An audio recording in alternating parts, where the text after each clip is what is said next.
कल हम लोग एंगुलर मोमेंटम के लिखने का कॉन्सेप्ट सीख रहे थे। उसमें क्वेश्चन पूछा गया था कि एक पार्टिकल को अगर हम u की इनिशियल स्पीड से थीटा प्रोजेक्शन एंगल से प्रोजेक्ट करते हैं तो आपको o के अबाउट एंगुलर मोमेंटम लिखना था जब पार्टिकल कहां हो, एक बार a में हो, एक बार b में हो, एक पोजीशन c थी, एक पोजीशन d थी। शायद c और d को लेकर के हमने वर्क कर लिया था, a और b को लेकर के वर्क करना था। तो मैं थोड़ा सा आइडिया दे देता हूं इसको कैसे करेंगे, है ना। देखें जरा, जब आप यहां पर पार्टिकल को पहुंचाओगे इस समय कोई एंगल आप क्या मान लो, फाई मान लो, ठीक है। कुछ तो इसने x पोजीशन मेंटेन कर रखी होगी, डिस्प्लेसमेंट किया होगा, कुछ इसने y किया होगा, कोई टाइम इसका t रहा होगा, सही है। तो अब आती है बात, इसके पास कुछ ना कुछ वर्टिकल वेलोसिटी होगी। देखो मैं इसको यहाँ u/2 लिखता हूँ, कुछ इसकी वर्टिकल वेलोसिटी होगी vi और कुछ इसकी क्या होगी, हॉरिजॉन्टल वेलोसिटी vx। ये कौन है u, और बताना जरा ये क्या है ux, और ये क्या है uy। ये बात समझ में आई। अगर मैं कहूं कि मैं एक यहां से पोजीशन वेक्टर ड्रॉ करूं, ये पोजीशन वेक्टर, तो ये वेक्टर क्या होगा, वेक्टर r, और ये इसका क्या होगा, वेलोसिटी वेक्टर। मैं अगर इस पोजीशन पर, जब वो पार्टिकल a पर है, तब मैं अगर r वेक्टर लिखना चाहूं तो कैसे लिखेंगे अपन, x of i cap y of j cap. कोई भी वेक्टर अपने x और y कंपोनेंट से मिलकर बना होता है। इसी से अगर मैं वेलोसिटी वेक्टर लिखना चाहूं तो vx of i cap vi of y of j cap. अब आप बताओ, अच्छा o के अबाउट अगर एंगुलर मोमेंटम लिखना है तो बताएं जरा क्या फॉर्मूला होता था, m times r cross v। इसका मतलब है हमें पूरा वेक्टर r चाहिए और वेक्टर v। और r लिखने के लिए क्या क्या चाहिए, x of i cap y of j cap cross, हाँ जी, vx of i cap vy of j cap. तो इसका मतलब हमारे पास चार चीजें हमें चाहिए, x चाहिए, y चाहिए, vx चाहिए, vy चाहिए। सबको रखो और फिर क्या करो, क्रॉस प्रोडक्ट, वेक्टर फॉर्म आ जाएगा। बिल्कुल सेम प्रोसीजर होगा b के लिए। अब इसको करते समय देखो क्या क्या दिक्कतें आएंगी। सबसे पहले x को फाइंड आउट करने के लिए आपको टाइम चाहिए, बिना टाइम के x नहीं निकलेगा, ठीक है। अपन o से a लगा रहे हैं अगर x एक्सिस में, और अगर o से a अगर y एक्सिस में लगाएं तो लगा देंगे s is equal to u t plus half a t square, बताएं, plus y is equal to, यहाँ बताएं, u y into t plus half of minus g into t square. सही है क्या। तो यहाँ से y को निकालने के लिए भी t चाहिए। यू वाई की वैल्यू कितनी आ जाएगी, u क्या, sine theta into T minus half of g T square. y बिना t के नहीं निकल सकता है। ux की वैल्यू की बात करें तो u cos theta into T, तो इसका मतलब है x भी नहीं निकल सकता है। तो x भी t पर डिपेंडेंट हो गया, y भी t पर भी डिपेंडेंट हो गया, मतलब t निकलेगा तभी ये दोनों निकलेंगे। बात करते हैं चलो इस वाले पार्ट की, vx की।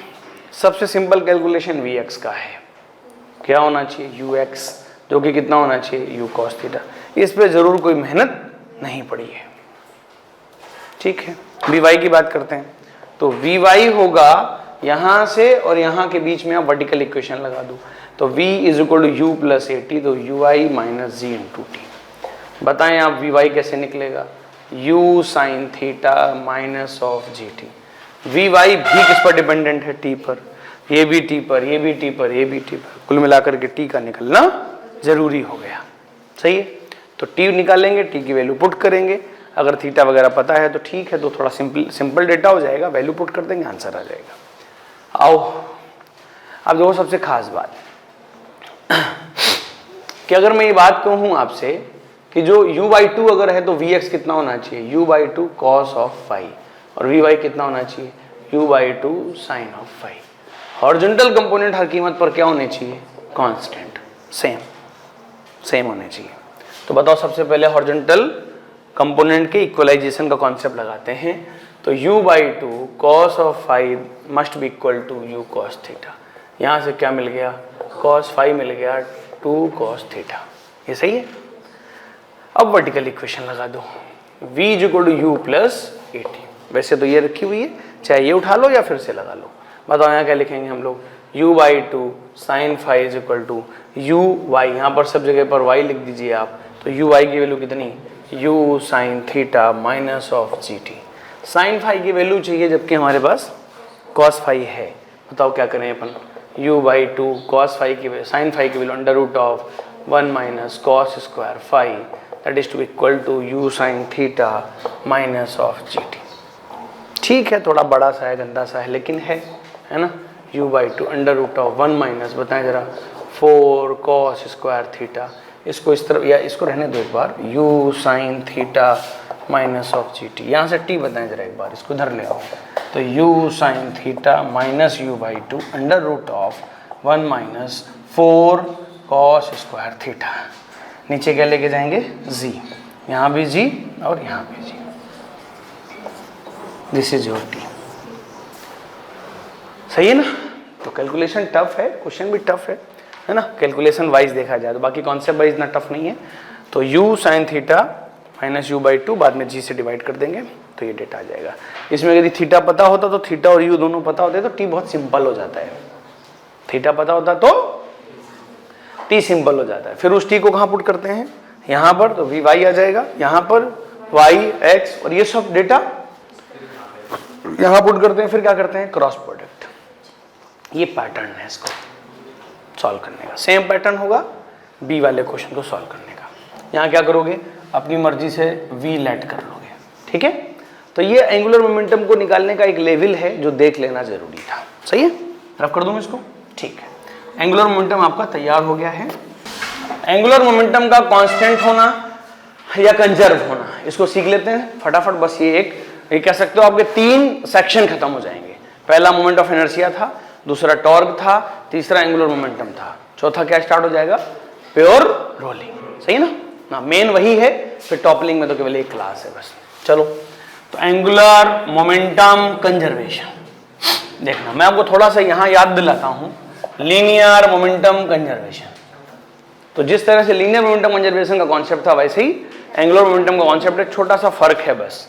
यहां पर अगर एक पार्टिकल की बात आप कर रहे हो ना, तो देखो पार्टिकल पर तो फोर्स ही नहीं होना चाहिए, फोर्स 0 होना चाहिए, एक्सीलरेशन 0 होना चाहिए। तो 2 केस बन जाएंगे।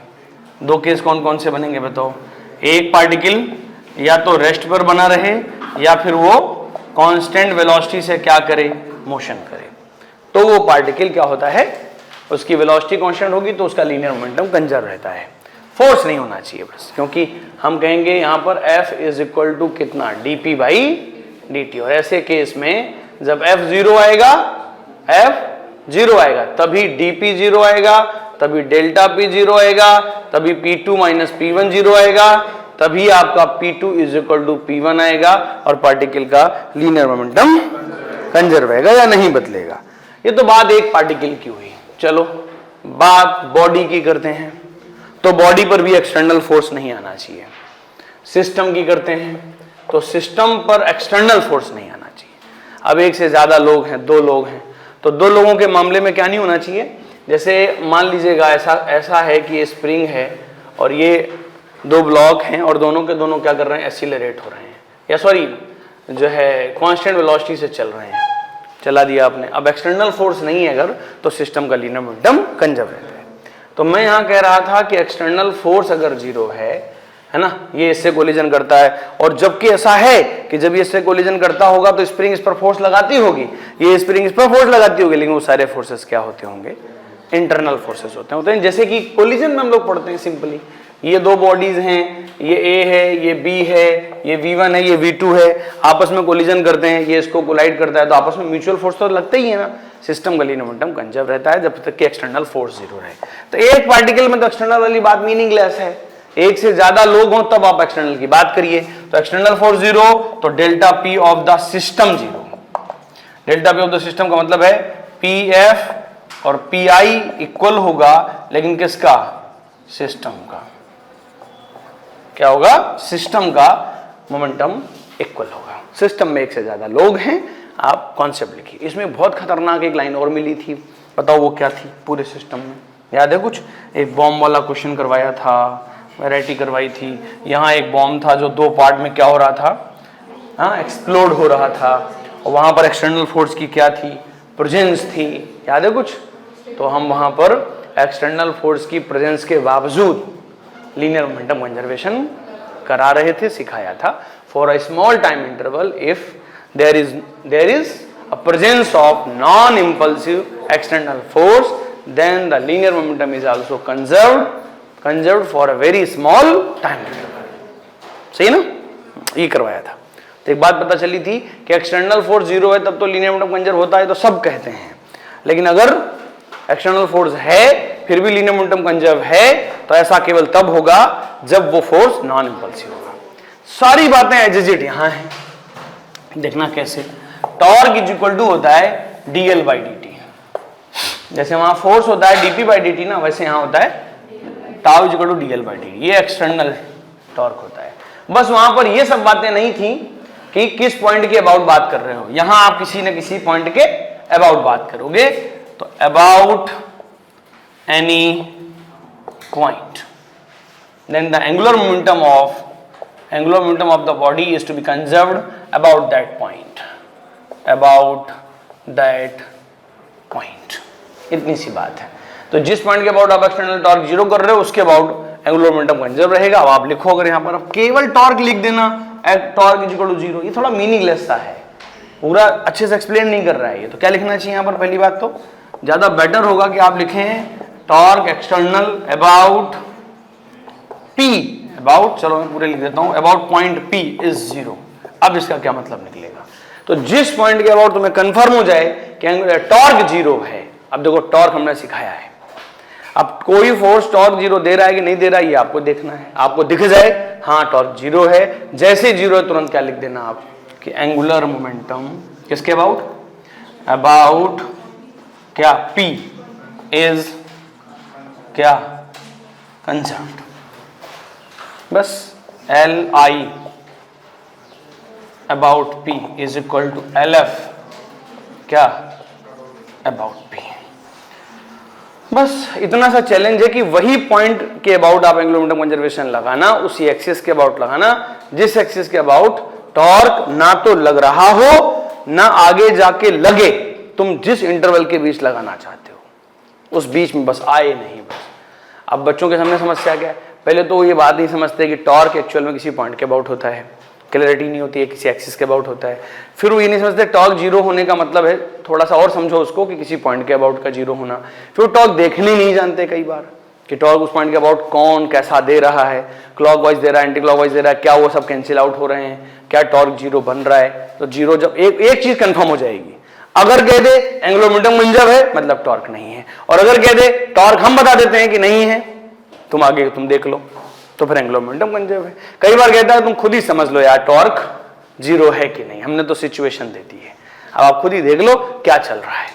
तो खुद ही देखना होता है इस पॉइंट के अबाउट यार एक्सटर्नल टॉर्क नहीं आ रहा है, जब इस पॉइंट के अबाउट एक्सटर्नल टॉर्क नहीं आ रहा है तो एंगुलर मोमेंटम क्या होगा, कंजर्व होगा। इतनी सी बात है। तो मतलब पूरी कहानी क्या होगी, टॉर्क देखो जीरो आए किसी पॉइंट के अबाउट, एंगुलर मोमेंटम कंजर्व। और कंजर्वेशन का मतलब क्या है, पहले मोमेंटम लिखो बाद में लिखो, और दोनों एंगुलर मोमेंटम लिखने आने चाहिए। एंगुलर मोमेंटम आप लिख चुके हो, सीख चुके हो, इसका मतलब आपको हमने एंगुलर मोमेंटम लिखना सिखा दिया, टॉर्क देखना सिखा दिया, दोनों से बेस्ड क्या है एंगुलर मोमेंटम कंजर्वेशन। और जिस तरह यहां वो बात आई है वैसे यहां भी है कि अगर एक्सटर्नल टॉर्क नॉन इंपल्सिव है किसी पॉइंट के अबाउट तो शॉर्ट टाइम इंटरवल के लिए एंगुलर मोमेंटम तब भी कंजर्व्ड हो जाएगा जबकि एक्सटर्नल टॉर्क लग रहा होगा, बशर्ते वो क्या होना चाहिए, नॉन इंपल्सिव। बहुत गहरी बात है, बहुत गहरी है ना।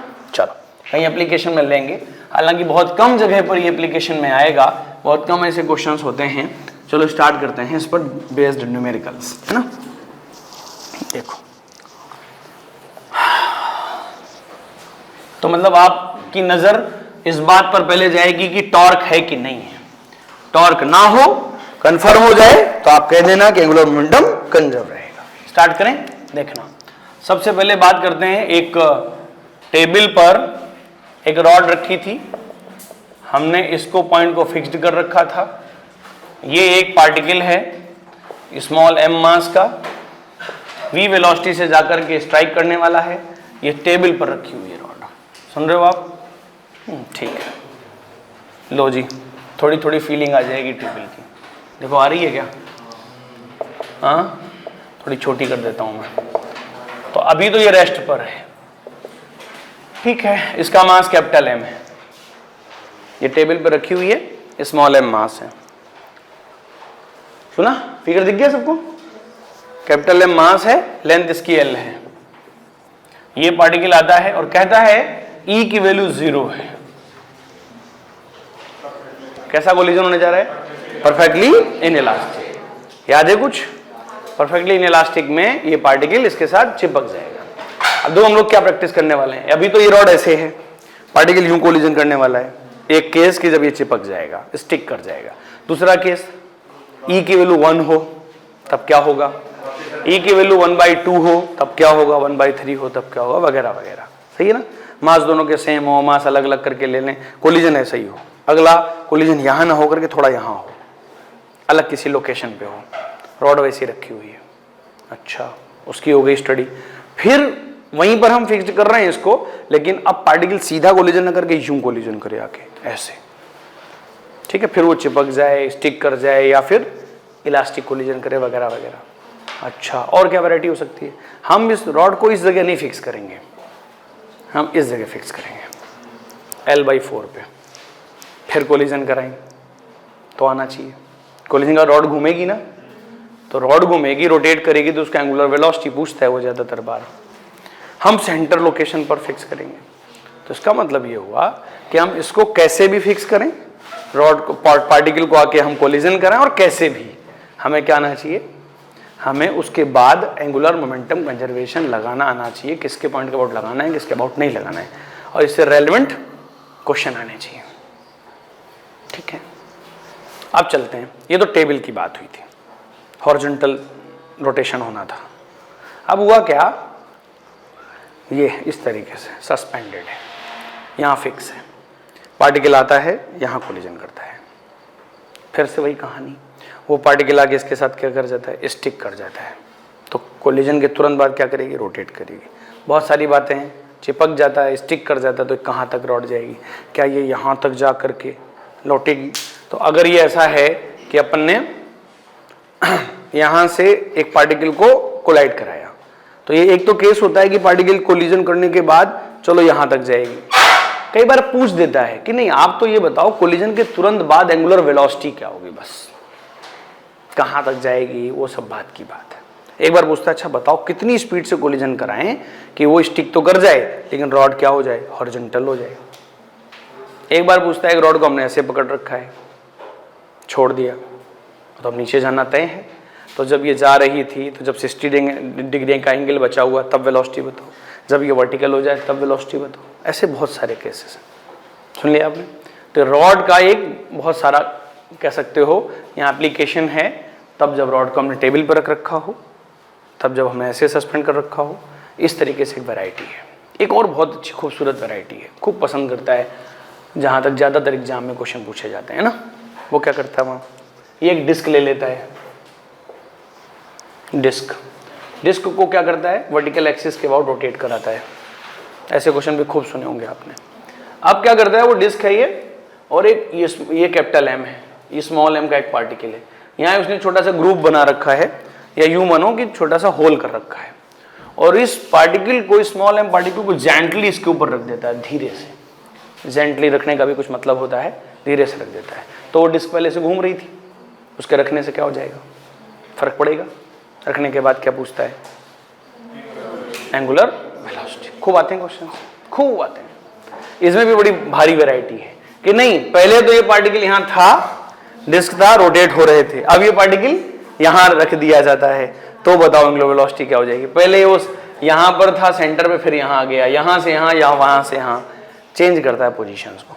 तो पार्टिकल को लाना, रखना, या रखा हुआ पार्टिकल उसकी क्या करना, पोजीशंस बदलना, फिर क्या पूछना, एंगुलर वेलोसिटी पर बात करना। क्वेश्चंस खूब आपने देखे होंगे, सही है ना, लगाते ही होंगे आप लोग। एक पार्टिकल की बात कर रहे हैं, दो पार्टिकल एक साथ रखे जा सकते थे, है ना, दोनों किनारों पर रखा जाए जेंटली, के पार्टिकल डिस्क कैसे रोटेट हो रही थी, सरकमफ्रेंस पॉइंट पर दो छोटे छोटे पार्टिकल को रख दिया गया, तो जैसे रखा गया वो वहीं तो फिक्स हो जाते हैं, उसके डिस्क के रिस्पेक्ट में तो मोशन नहीं करते हैं, लेकिन उसके साथ अटैच्ड हो जाते हैं, वो स्लिप नहीं होते हैं। अब बताओ क्या?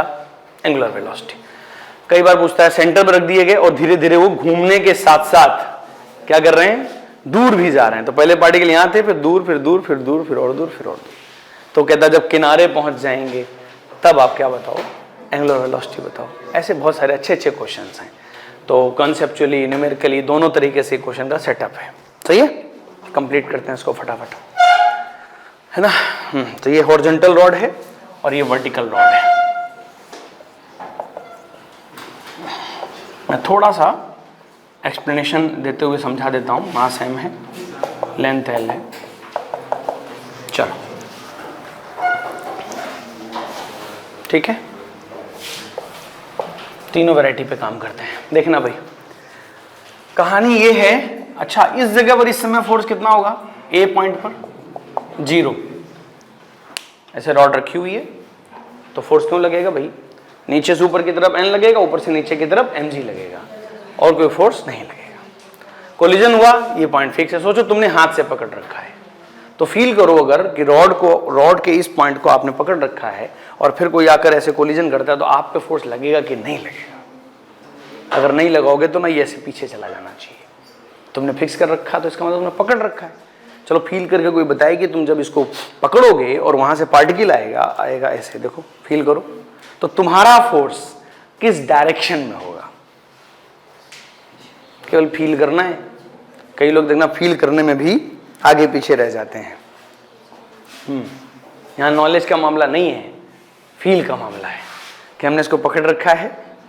तो बताओ कि आप जो है रॉड पर जो फोर्स लगाओगे वो किस तरफ लगाओगे? डायरेक्शन क्या होगी? किधर? लेंथ के परपेंडिकुलर, मतलब इस तरफ। ये एक्सिस मान लें, ये वाली डायरेक्शन, क्या कहते हो? या इस तरफ? हाँ, इस तरफ, केवल इस तरफ बस, या दो डायरेक्शन हो सकती हैं। मैं आपको चलो ऑप्शंस देता हूं। देखो अभी तो फिलहाल 0 है, लेकिन जैसे पार्टिकल का कोलिजन होता है, कैपिटल M मास है, ये रोटेट होना शुरू हो जाती है। ये पॉइंट A है। मैं आपको अब डायरेक्शन दे रहा हूं, देखो जरा। एक तो ये है, एक ये है, एक ये है, एक ये। 1 2 3 4। कौन कौन से फोर्स की डायरेक्शन के चांसेस हैं यहां पर? कौन कौन सा फोर्स होने की संभावना है, पॉसिबिलिटी है?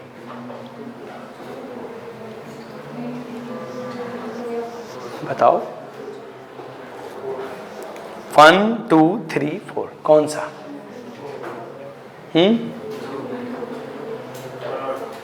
कौन सा?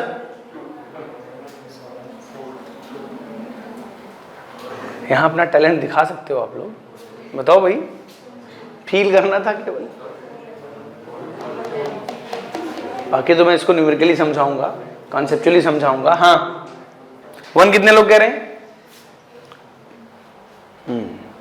2, क्या बात है। 3, कोई नहीं। 4 में काफी लोग हैं, है ना। चलो और समझाते हैं, आगे बढ़े। फोर्स की बात, अब देखो मैं एक बात तो ये कहता हूं आपसे, इनमें से कोई भी 2 चूज कर लो, कोई भी 2, डायरेक्शन वगैरह सब अपने आप आ जाएगा, उसकी चिंता मत करो, ठीक है।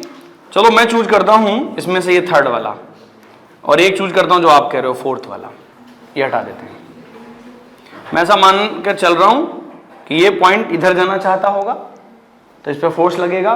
तो जो हम फोर्स लगाएंगे उस पॉइंट पर वो नीचे जाने से रोकने के लिए लगाएंगे, तो चलो ऊपर की तरफ लगा देते हैं, ये वाला ले लेते हैं। चलो 2 और 3।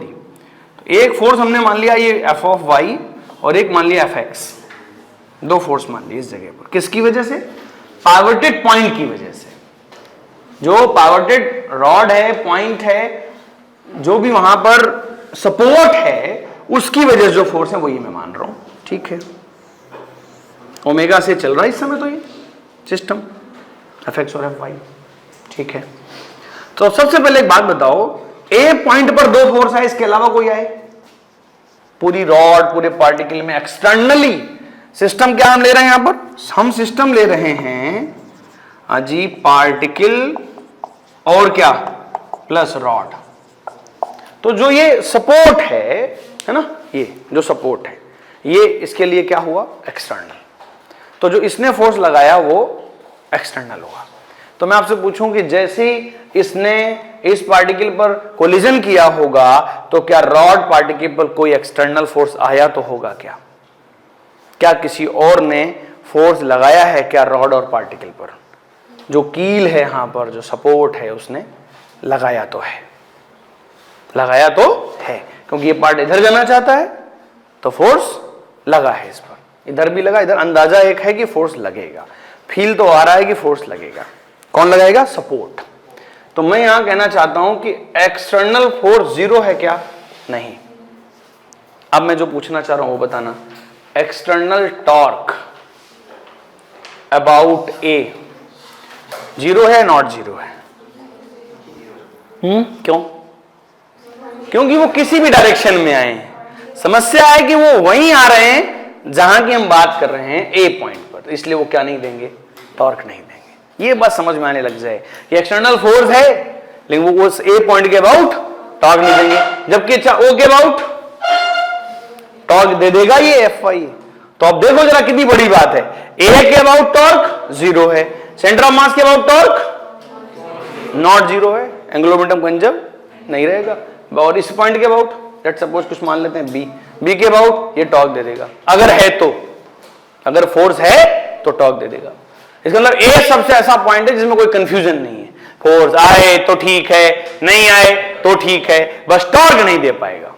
बस इतनी, एक एग्जांपल समझ लो, फिर कनेक्ट होते चले जाओगे आप कि आपने इसको इस उंगली से पकड़ रखा है, यहां से कोई पार्टिकल आगे फोर्स लगाता है, तुम जो भी फोर्स लगाओगे वो यही तो लगा रहे हो ना, और हम इसी पॉइंट के अबाउट क्या कह रहे हैं? टॉर्क लिख रहे हैं। बताओ ये क्या नहीं होगा? ये जो है टॉर्क नहीं दे पाएगा। चलो आगे लिखते हैं, एंगुलर मोमेंटम इज कंजर्व्ड। चलो बताओ, कोलिजन से पहले पार्टिकल का इसके अबाउट एंगुलर मोमेंटम बताएं। मास m, v इसकी वेलोसिटी, परपेंडिकुलर डिस्टेंस l। सही लिखा गया मैंने? पार्टिकल इसके साथ क्या होगा? स्टिक कर गया। अब ये पूरा सिस्टम प्योर रोटेशन मोशन में है। प्योर रोटेशन मोशन के लिए क्या करेंगे? I of the system multiplied by omega. याद है कुछ? चलो जल्दी जल्दी बताओ फटाफट, कुछ ज्यादा देर नहीं लगने वाली है। mvl इज इक्वल टू इस पार्टिकल का मोमेंट ऑफ इनर्शिया सिस्टम के लिए ml स्क्वायर, और अब रॉड का capital of m l square by 3 into omega. That's your answer. बस इतना सा काम है। mvl नीचे आ जाओ, एलसीएम ले लो, 3m l स्क्वायर कॉमन ले लो, कितना जाएगा? 3 small m plus capital of m into L square से एक l कैंसिल आउट, और क्या जाएगा?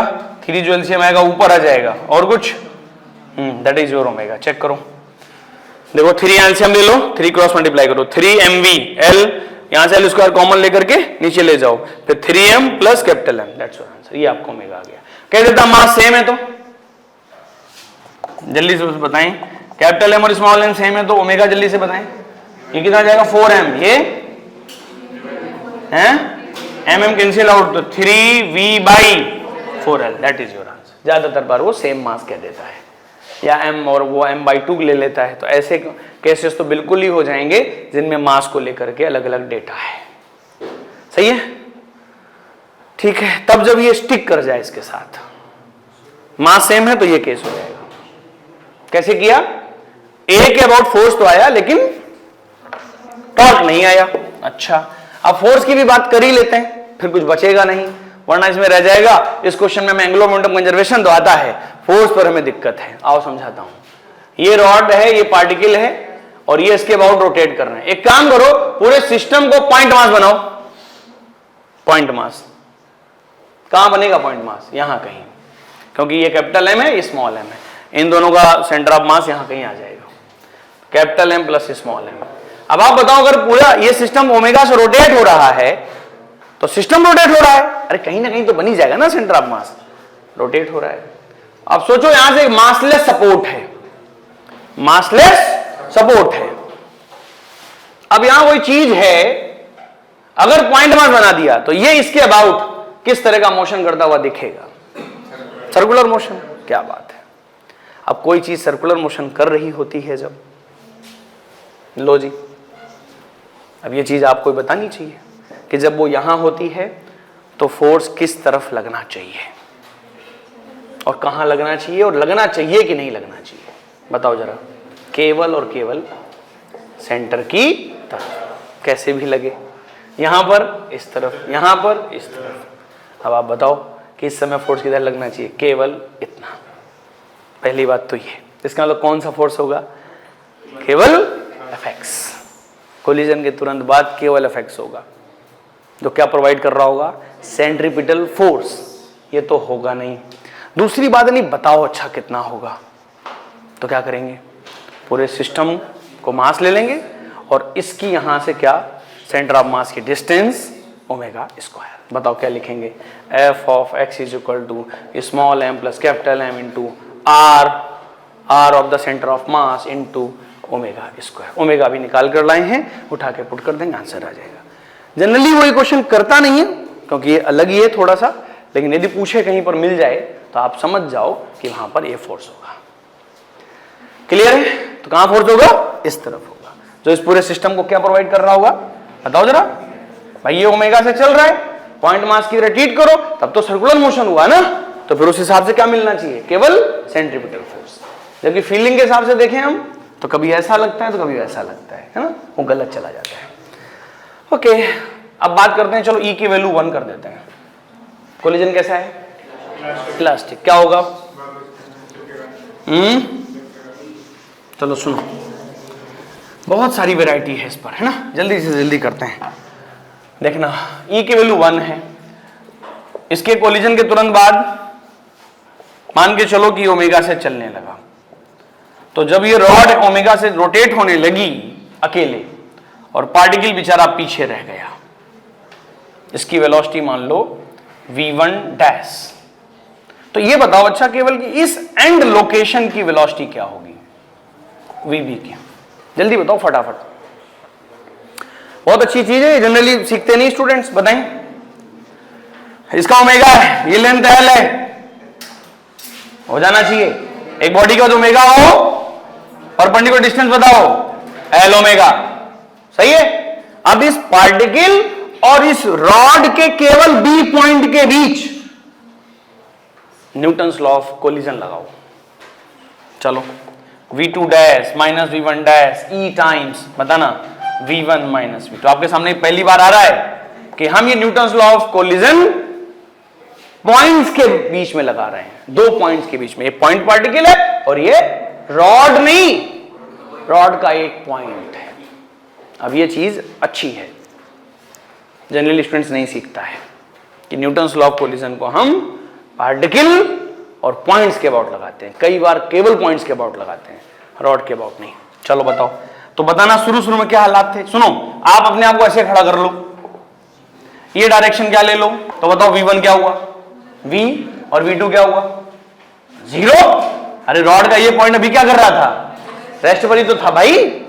और बाद में क्या हुआ है, देखो बाद में एल ओमेगा, तो यहां कितना लिखूंगा मैं, plus of L omega minus, यहां बताओ प्लस ऑफ v1 डैश, ई की वैल्यू 1, v1 की वैल्यू जल्दी बताओ, v माइनस v2 बताओ 0। चलें बताएं, तो l omega minus of v1 dash is equal to v, तो v1 dash is equal to बताएं जरा एक बार जल्दी से, हैं एल ओमेगा माइनस v। अब देख लो आप, ये v1 डैश निकालना कितना टफ था कि कोलिजन के बाद जो वैल्यू होगी v1 डैश की, वो ऐसे नहीं कर देंगे अपन, ओमेगा पता होना चाहिए और v पता होना चाहिए। बिना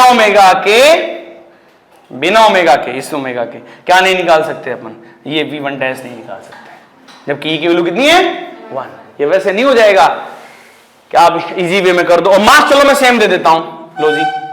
तो ऐसा भी मत कर देना कि इसको रोक दिया और इसको चला दिया, क्योंकि मास सेम होता था, इलास्टिक कोलिजन है तो चलने वाली बॉडी रुक जाएगी और रुकने वाली चल जाएगी, वो अलग चीज है। वो हेड ऑन कोलिजन था, वो पार्टिकल टू पार्टिकल कोलिजन था। मास चलो मैंने सेम दे दिया, मास सेम करके करते हैं एक बार, चलो जल्दी करते हैं फटाफट।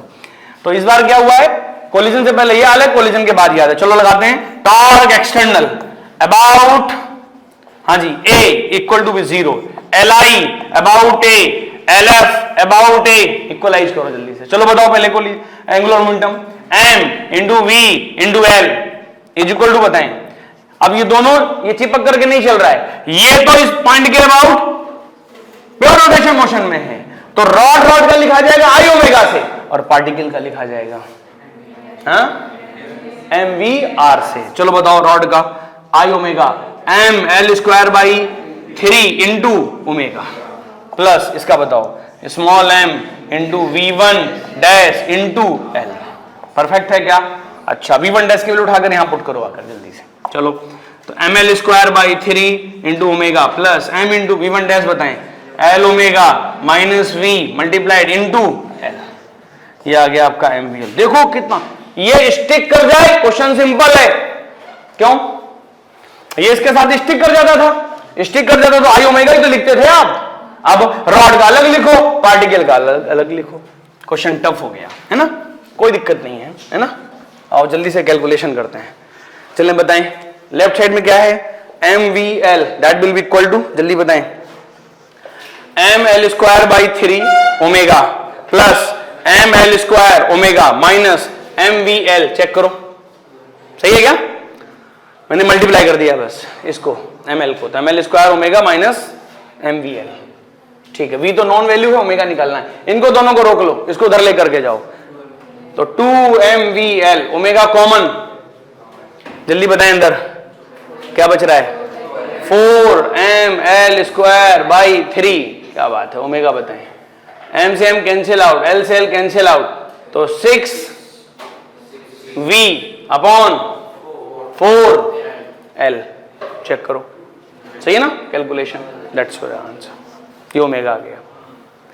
अच्छा एक और बताओ बात, ओमेगा बिना इस इक्वेशन के आ नहीं सकता है, क्योंकि जब आप एंगुलर मोमेंटम कंजर्वेशन लिखोगे ना तो आप अब गलत कर दो बात अलग है, गलत करके आपको आ जाए बात अलग है कि कोलिजन कह दिया गया इलास्टिक, तुमने कहा हमें थोड़ा थोड़ा याद है, इसको रोक दिया, रोकने के बाद फिर खाली इसका लिख दिया, आंसर आ जाएगा।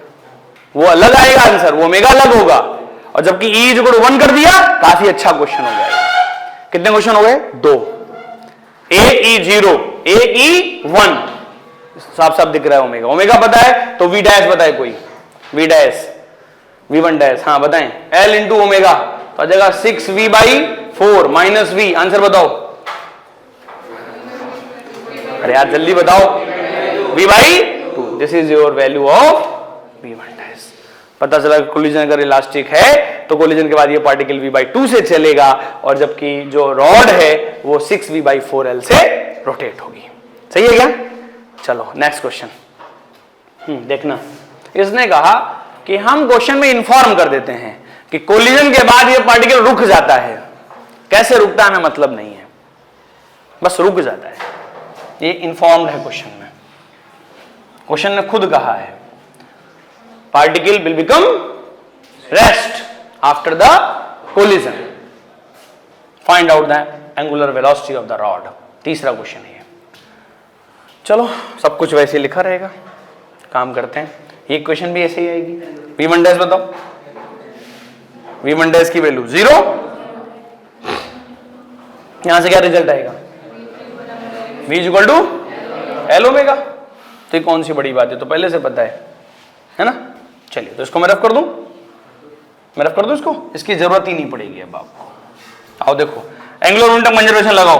कोलिजन से पहले जल्दी बताएं MVL, बाद में बताएं ML square by 3 into omega. ये पार्ट 0 हटा दो इसको, एक स्टेप में आंसर। एग्जाम में क्वेश्चन सिंपल ही पूछता है, वो ऐसा सेटअप करता है बच्चों को ये एंगुलर मोमेंटम लिखना आता कि नहीं आता वो पता चल जाए बस उसको। चलो सॉल्व करो, LL कैंसिल हटाओ, ओमेगा बताओ जल्दी से। हाँ 3MV by capital M into L। सही है क्या? और अगर हम स्मॉल m और कैपिटल M सेम है तो, स्मॉल m और कैपिटल M सेम है तो omega is equal to 3V by क्या L। ये सही है क्या? दोनों कैंसिल हुए, सिंपल सा क्वेश्चन है। 3 वैरायटी हो गई, एक जिसमें इसको इसने E को 0 कर दिया, दूसरा E1 कर दिया। वहां धोखा है बहुत बड़ा। क्वेश्चन देखने में सिंपल लग रहा है कि यार इलास्टिक कोलिजन दे रहा है, अपना जाना पहचाना है तो सिंपल है, होता नहीं है, परेशान कर देता है वो कई बच्चों को, तो नीट में खास तौर से है ना। हाँ जेई वालों के लिए तो कोई बड़ी बात नहीं है। फिर क्या कर रहे हैं अपन, कह रहे हैं कि पार्टिकल रुक जाता है। अच्छा ये पूछें अगर हम आपसे, पार्टिकल रुक गया ई की वैल्यू बताओ कितनी रही होगी,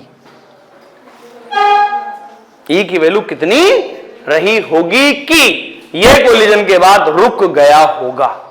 क्या करें बताओ, न्यूटन्स लॉ ऑफ कोलिजन किसके किसके बीच, पार्टिकल और हाँ रॉड के उस पॉइंट के बीच, बी के बीच। जरा बताएं जल्दी से, v2 dash v1 dash is equal to e times v1 minus v2। v2 dash जल्दी बताएं, vb कोलिजन के बाद vb minus v1 dash 0, e पता नहीं है, v1 बताएं, v